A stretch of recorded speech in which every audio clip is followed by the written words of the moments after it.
अकबर नगर में अब तक का सबसे बड़ा बुलडोजर एक्शन। 11 मकानों पर चला बुलडोजर, मचा हाहाकार।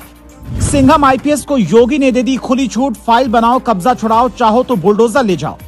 यूपी में शुरू हुआ ऑपरेशन भू माफिया। दौड़ा दौड़ा थाने पहुंचा बड़ा डॉन, बोला हमको मत ठोकना।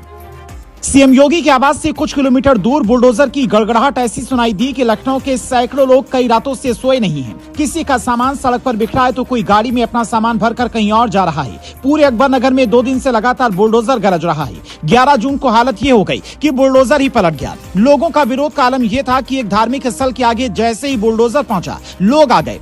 बुर्का वाली महिलाएं और टोपी वाले पुरुष इस मूड में दिख रहे थे जैसे यमराज भी आ जाए तो उसका मुकाबला कर लेंगे। लेकिन बावजूद उसके योगी की पुलिस का एक्शन नहीं रुका। एक साथ इतने घरों पर बुलडोजर चढ़ने से हर कोई हैरान है कि आखिर मामला क्या है। अगर किसी घर में कोई अवैध गतिविधियां हो रही थी तो फिर 1-2 घर गिराए जाते। एक साथ 11 घरों को क्यों गिराया जा रहा है? तो इसकी वजह काफी बड़ी है। 73 करोड़पतियों ने बसाई अवैध बस्ती। अखिलेश यादव की सरकार में यानी कि साल 2012 से 17 के बीच में कुकरेल नदी के पास में कई बिल्डिंग बनी, कई शोरूम खड़े किए गए। करीब 73 करोड़पतियों ने मिलकर यहां पर अवैध कॉलोनियां बसा दी, जबकि इस क्षेत्र में रिहायशी निर्माण की अनुमति नहीं थी। नतीजा, योगी सरकार ने जांच करवाई, सुप्रीम कोर्ट तक केस गया और फिर 1100 मकानों को तोड़ने का आदेश जारी हुआ। इनमें से करीब 1000 लोगों को पीएम आवास योजना के तहत कहीं और मकान दिए जा रहे हैं, क्योंकि अतिक्रमण के खिलाफ ऐसी कार्रवाई के दौरान सरकार को इस बात का ख्याल रखना होता है कि कोई बेघर न हो। लेकिन यहाँ 3 तरह के सवाल भी खड़े होते हैं।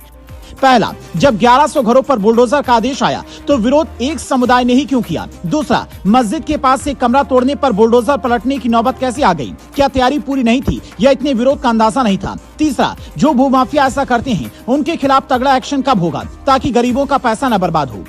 भू माफियाओं के खिलाफ योगी की कार्रवाई लगातार जारी है और इसी का नतीजा है कि सुल्तानपुर के बड़े बाहुबली सोनू सिंह तक थाने में जाकर सरेंडर कर रहे हैं। कह रहे हैं कि हमें बाहर नहीं रहना।